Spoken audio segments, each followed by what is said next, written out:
RMC 01 TV, François Sorel, De quoi je me mail.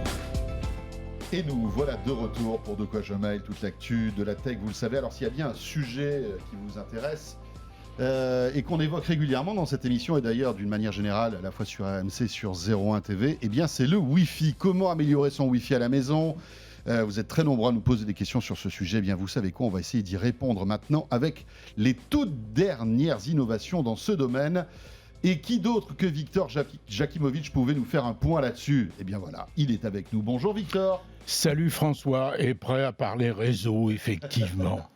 Et oui, parce que, écoutez, en ce mois de février, pas mal de nouveautés du côté de l'amélioration du Wi-Fi à la maison, avec entre autres cette nouvelle norme Wi-Fi 6 qu'on a évoquée, qui commence maintenant vraiment à se concrétiser, peut-être pas de se démocratiser, mais en tout cas, ça y est, les premiers produits arrivent. Et donc, Victor, une petite sélection des nouveautés en matière de Wi-Fi. En matière de Wi-Fi de réseau en général. Wi-Fi 6, il faut préciser que la norme n'existe toujours pas officiellement. On est toujours sur ce que on appelle le draft, c'est-à-dire la pré-norme qui doit être validée plus tard. Il faut savoir que sur le Wi-Fi, il y a deux entités. Oui. Il y a la Wi-Fi Alliance qui regroupe les constructeurs et qui fait, je dirais, du marketing quelque part. Et puis, il y a I3E, la vieille institution d'ingénieurs qui, elle, prend son temps à écrire les bons chiffres dans les bonnes cases. D'accord. Donc là, il va être, on va dire que... De toute façon, il suffira d'une mise à jour, au pire, s'il y avait un changement entre ce qui existe aujourd'hui et ce qui sera, officiel en septembre, disons. D'accord, donc, mais en fait, ça ne change rien finalement. Aujourd'hui, je peux acheter du matériel Wi-Fi 6. Il y aura une mise à jour qui sera faite quand la norme sera... Si besoin, quand la norme sera totalement écrite. Qu'est-ce qu'apporte le Wi-Fi 6 rapidement ? Alors, le Wi-Fi 6, il apporte par rapport au Wi-Fi 5 un débit un peu plus important. Il apporte surtout une bien meilleure gestion quand on est en présence de plusieurs clients Wi-Fi. Si vous avez plein de téléphones, si vous avez de la domotique, si vous avez 2 tablettes et 3... Bon, il commence à y avoir beaucoup d'appareils qui demandent des choses aux serveurs, aux routeurs, et qui ne l'obtiennent pas parce que le Wi-Fi 5 traite les clients les uns après les autres. On fait la queue. Dans certains cas, c'est extrêmement rapide, mais il y a des cas où ça peut être un peu plus long. Donc, le Wi-Fi 6 gère beaucoup mieux la forte densité de terminaux clients et, dans ces conditions, améliore la rapidité beaucoup et le débit un peu. D'accord. Il est dit que le Wi-Fi 6, c'est 4 fois plus que le Wi-Fi 5. Je ne sais pas si ça veut dire grand-chose. 4 fois plus quoi, en termes de débit ? Voilà, on ne sait pas très bien. Quand on regarde les annonces marketing, le 4 fois plus, on ne sait pas très bien à quoi il porte. Voilà, mais disons qu'on va gagner un peu en débit. Mais on gagne en débit, on gagne en vitesse de réponse. Voilà, et puis surtout en gestion du réseau à la maison. Absolument. Voilà, en débit, on peut faire des essais relativement facilement sur le meilleur des Wi-Fi 5, ou l'un des tout meilleurs Wi-Fi 5 qui existait auparavant, l'Orbi de chez Netgear, sorti il y a 2-3 ans, qui est un excellent, considéré par tous les journalistes, tous les chroniqueurs comme un des meilleurs produits dans son genre. On arrive effectivement à 600 mégabits seconde. Bon, sur la version que j'ai amenée ici, Wi-Fi 6, qui est donc la toute dernière, on a un débit facilement mesurable de 800 mégabits par seconde, ce qui est monstrueux.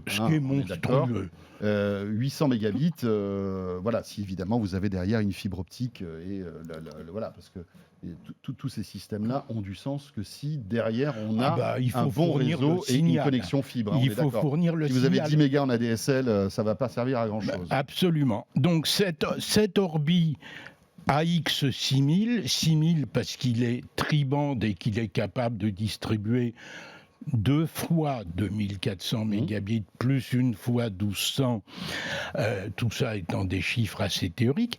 Ce Wi-Fi là donc est extrêmement efficace avec une liaison, ce qu'on appelle un backhaul, c'est-à-dire une liaison sans fil spécifique entre les deux terminaux. Pour que je comprenne bien, celui-ci, enfin il y en a un qui va être le maître, je vais l'accrocher à ma fibre optique. Vous l'accrochez. Je vais le mettre sur ma box à la maison. Voilà. Je mets un bon câble gigabit. Parce oui, il faut pas, absolument. Et le deuxième, je vais le mettre à l'opposé de la maison, en tout cas le plus loin possible. Le plus loin possible dans la zone de couverture. Je le branche au courant.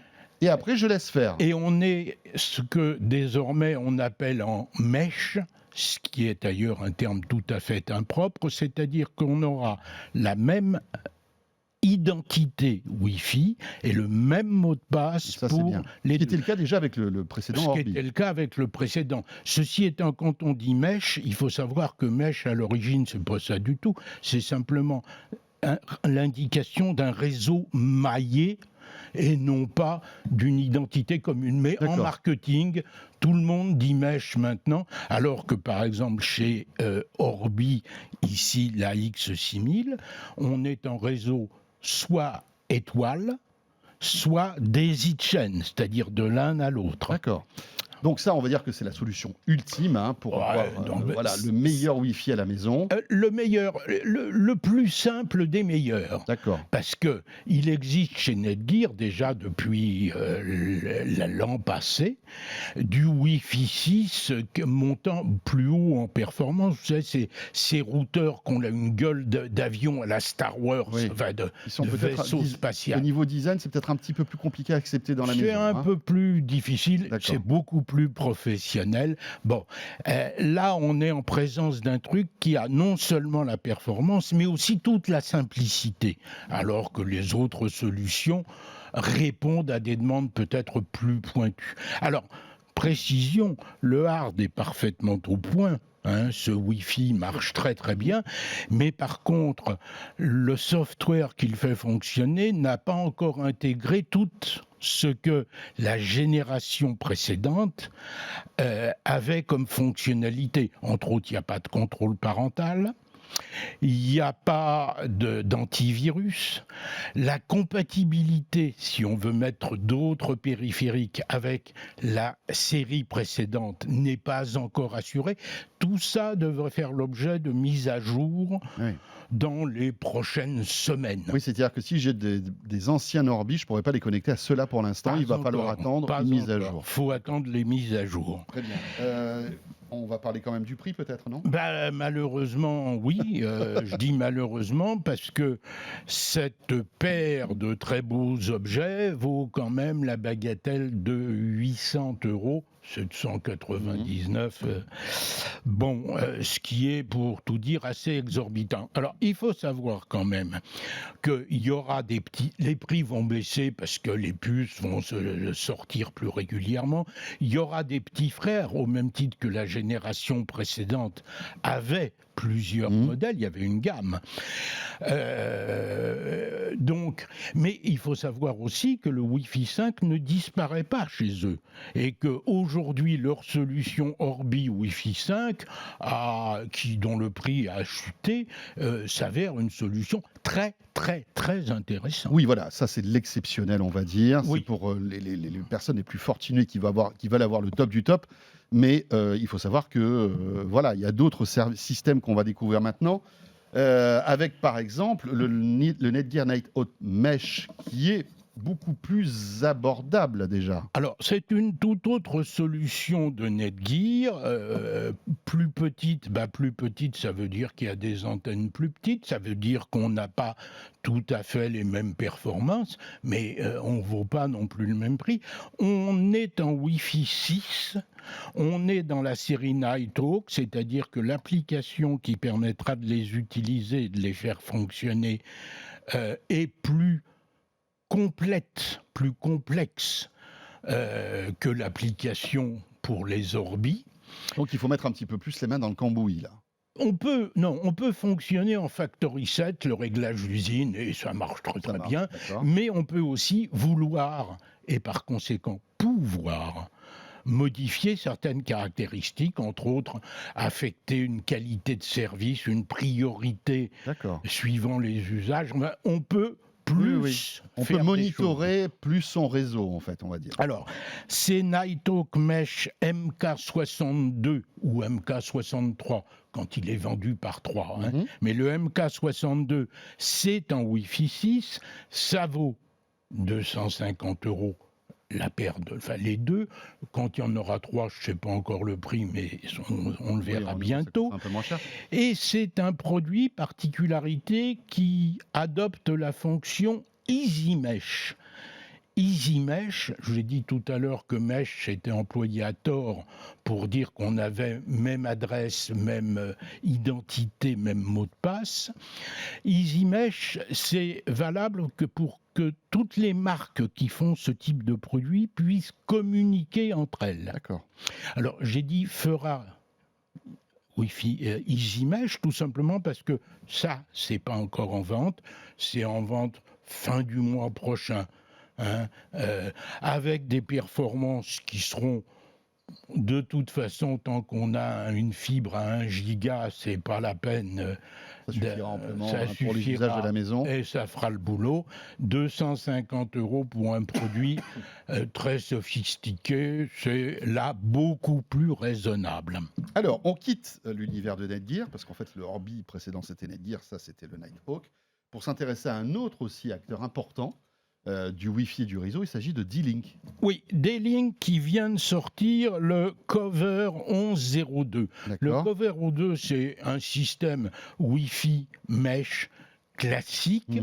Maintenant, Mesh classique, ça veut dire que on est en présence de boîtiers identiques, contrairement aux deux précédents où il y avait 1 mètre et des satellites. Là, tous les boîtiers ont les mêmes caractéristiques et sont interchangeables. C'est le premier dispositif dans le commerce au monde qui soit Easy Mesh, cette fameuse norme dont nous parlions précédemment. D'accord. Ça vaut pas cher, puisque là, on est à 100 € la paire, avec des caractéristiques qui permettent en théorie de dépasser le gigabit en débit. En théorie, en pratique, on sait qu'il faut diviser. Oui, même en dessous. Mais bon, déjà, si on arrive à avoir 100 mégas en Wi-Fi dans toute la maison, c'est déjà excellent. C'est déjà excellent. Ça fait le boulot, c'est pas cher. C'est facile à installer. C'est très facile à installer. Il y a une appli qui s'en charge et qui marche très bien. Il y aura des packs de 3 un peu plus tard. Pour le premier sorti, c'est un pack de 2. Et plus tard, on trouvera des satellites supplémentaires. Mais comme on est en Easy Mesh, on pourra, quand Google aura sorti sa solution Easy Mesh, mettre un satellite Easy Mesh. On pourra mélanger, ce qui va être un vrai plus. C'est tout à fait intéressant. Puis 100 €, on est loin évidemment de la solution d'Orbi. 8 fois moins. Et déjà là, on peut avoir ça peut changer la vie déjà à la maison. On est en Wi-Fi 5, on n'est plus en Wi-Fi 6 là. Après D-Link, TP-Link. Alors, après D-Link, TP-Link. Alors, TP-Link sort une solution qu'ils appellent le Deco P9. Je me gourais de produits. Le Deco P9 est une solution qui mêle le Wi-Fi AC, donc Wi-Fi 5, et le CPL. On a affaire à une solution avec 3 boîtes identiques, 3 box identiques. On est vraiment en réseau maillé, il n'y a pas 1 mètre et des satellites. C'est une solution qui est assez bon marché et qui a le mérite de profiter de 2 technologies de communication. S'il y a un gros mur porteur qui coupe tout en sans fil, en Wi-Fi, c'est le CPL qui prend le relais. Et est-ce que c'est automatique ? Oui, totalement transparent. C'est génial ça. En fait, on branche ces appareils, on peut en mettre 3 dans la maison. Voire plus, mais le pack c'est vendu par pack de 3 au départ. Et donc, il suffit de les brancher, et après, ils se débrouillent. Soit ils passent en Wi-Fi s'ils y arrivent, Si j'y arrive pas, c'est du CPL. Voilà.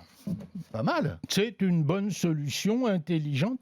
C'est un peu un renouveau du CPL d'ailleurs, qui a perdu un peu. Qui avait un peu perdu de son aura et qui reste pourtant une superbe solution quand le Wi-Fi a des faiblesses. Évidemment. Le CPL, rappelons, c'est le courant porteur en ligne, c'est-à-dire que l'Internet, le réseau passe par le réseau électrique. Donc à partir du moment où vous avez une maison avec des prises de courant, on peut imaginer que l'Internet passera dans toutes les prises. S'il y a un seul compteur, en principe. Voilà, toute la maison rayonne en fait avec le réseau. Absolument.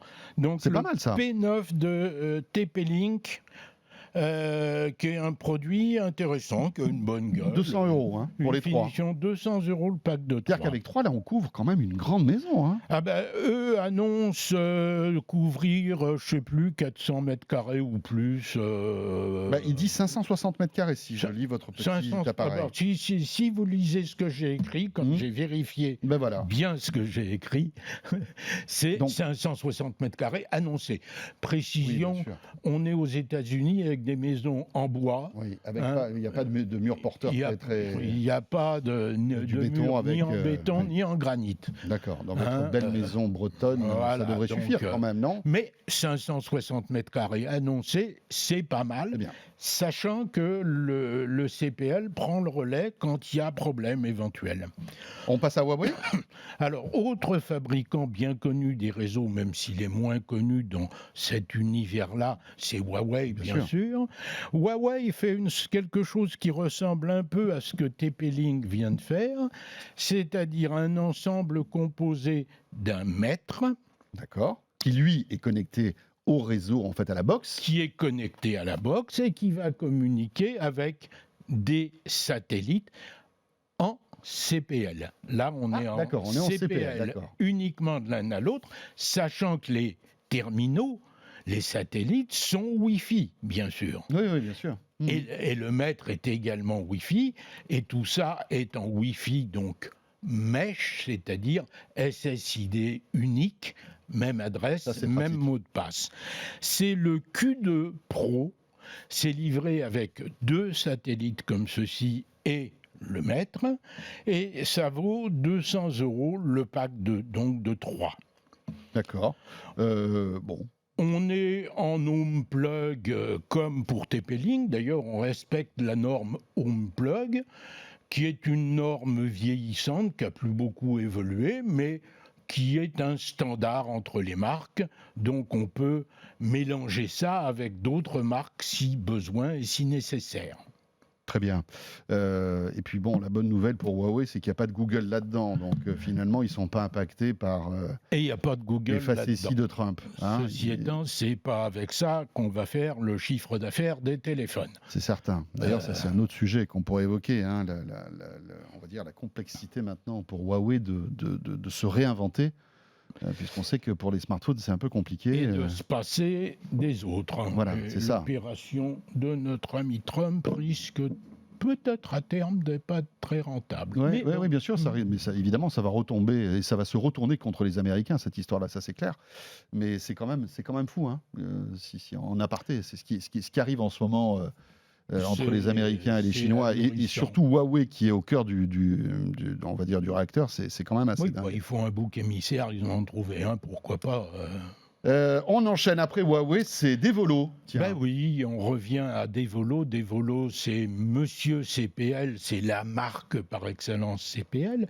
Et Devolo vient de sortir le Magic 1 Mini, c'est-à-dire un ensemble pas cher, simple, CPL en ce qui concerne la transmission entre l'élément mètre et les terminaux qui sont des petits satellites tout petits qui sont Wi-Fi.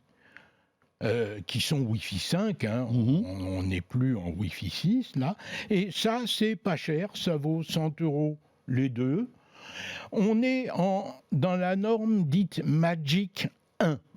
Il faut savoir que comme la norme Home Plug, qui est la norme Wi-Fi jusqu'à présent, n'avance pas beaucoup, comme technologiquement elle semble coincée, Devolo a choisi de changer de technologie et donc de faire des produits non compatibles, c'est la gamme des produits Magic, mais qui emploient des solutions technologiquement plus modernes que ceux qui respectent la norme, comme Huawei par exemple ou TP-Link qu'on vient de voir. Donc là, avec ça, on a du Wi-Fi mesh, en quelque sorte, c'est-à-dire qu'on va avoir un même réseau dans toute la maison ou pas? On parle de Wi-Fi mesh, c'est Devolo qui a inventé ça avec quelque chose qu'il appelait le Wi-Fi clone. C'est le premier fabricant à avoir proposé des solutions. Mais c'était leur solution perso, en fait. C'était leur solution propriétaire. C'était leur solution perso. Depuis, tout le monde a repris ça et on a appelé ça mesh, l'idée d'avoir un seul mot de passe. Donc, avec ça, on va couvrir en Wi-Fi convenablement. On a 1 gigabit, grosso modo, ce qui est tout à fait convenable. Un petit dispositif qui marche tout à fait bien et très simplement. Donc c'est un peu le renouveau de Devolo et la relance du CPL, tout ça. Oui, c'est ça qui est intéressant, c'est qu'on se rend compte que le CPM n'est pas mort. On va dire que... Non, il reste une excellente solution. Après, le CPL ne marche pas dans toutes les maisons, il faut quand même le spécifier. On va avoir parfois des parasites, des choses comme ça qui font que... Ça peut se produire sur des vieilles installations électriques, mais sur une installation moderne, sur un même compteur, non, ça fonctionne plutôt bien. Ça fonctionne plutôt très bien. On a fait le tour, écoutez, oui, on a fait le tour. J'aurais pu en mettre quelques autres, mais... Non, mais c'est bien déjà. Là, franchement, ça tenait plus dans mon sac à dos. Pour résumer, vous l'avez compris, le top du top, c'est la solution Orbi avec le AX6000, qui est un produit d'exception. On est à 800 €. On a le top du top en matière de réseau à la maison. Voilà. Simplicité, efficacité, juste inégalée. Une petite question, parce qu'on l'a pas évoqué. Si j'ai un équipement Wi-Fi 6 pour que j'en tire le meilleur, il faut que j'ai des équipements compatibles Wi-Fi 6. On est d'accord? Non, il y a une partie des avantages du Wi-Fi 6 qui sont utilisés ou utilisables par des clients Wi-Fi 5. Par exemple, le fait de ne pas faire la queue, le fait que le Wi-Fi 6 soit capable de traiter simultanément plusieurs clients reste valable avec des produits seulement Wi-Fi 5. Donc rien que là, on gagne du temps, on gagne de l'efficacité. En revanche, si j'ai un smartphone Wi-Fi 6, là je vais clairement tirer toute la puissance. Un meilleur profit, bien sûr. Voilà. Et là, c'est là où j'aurai une montée en débit, je pense. C'est là où vous aurez à coup sûr un meilleur débit, parce que les débits, c'est quand même des choses... Les conditions de mesure et de test sont finalement assez complexes. On peut leur faire dire un peu ce qu'on veut. Mais oui, si le terminal est Wi-Fi 6, il exploitera mieux les possibilités du système. Et voilà, on commence à avoir quelques devices Wi-Fi 6, l'iPhone 11 Pro et Pro Max Wi-Fi 6, le nouveau Galaxy S10 aussi et Wi-Fi 6. Et puis on peut imaginer qu'en 2020, tous les smartphones, enfin en tout cas les smartphones haut de gamme vont être ça va se normaliser. Et j'attends un produit qui m'intéresse beaucoup, j'espère vous présenter un jour, qui est un produit qui permet de rendre les vieux PC compatibles Wi-Fi 6. Ah, tiens, en rajoutant une clé. Rajoutant ce qu'il faut. D'accord. On en parlera, on aura l'occasion de... Dès que je pourrai en avoir un et le tester. Ça existe depuis toujours. Enfin, moi, je me souviens, on pouvait brancher des clés USB, des dongles, qui permettaient d'améliorer le Wi-Fi. On en attend un qui est récepteur Wi-Fi 6. Et qui se connecte au PC, ce qui est une solution pour revaloriser le parc, bien entendu. Et vous savez qu'il existe déjà des PC Wi-Fi 6, notamment le HP Dragonfly, qui est on va dire le très haut de gamme d'HP, qui est un magnifique PC portable, et Wi-Fi 6. Donc ça se développe, et puis on doit trouver ça chez Asus aussi, je crois, maintenant. Mais bon. Il y en a pas mal. Oui. Merci Victor Jakimovic. Victor, on se retrouve très vite. Ça sera sans doute durant le mois de mars pour, eh bien voilà, encore une fois, nous intéresser à toutes ces nouveautés.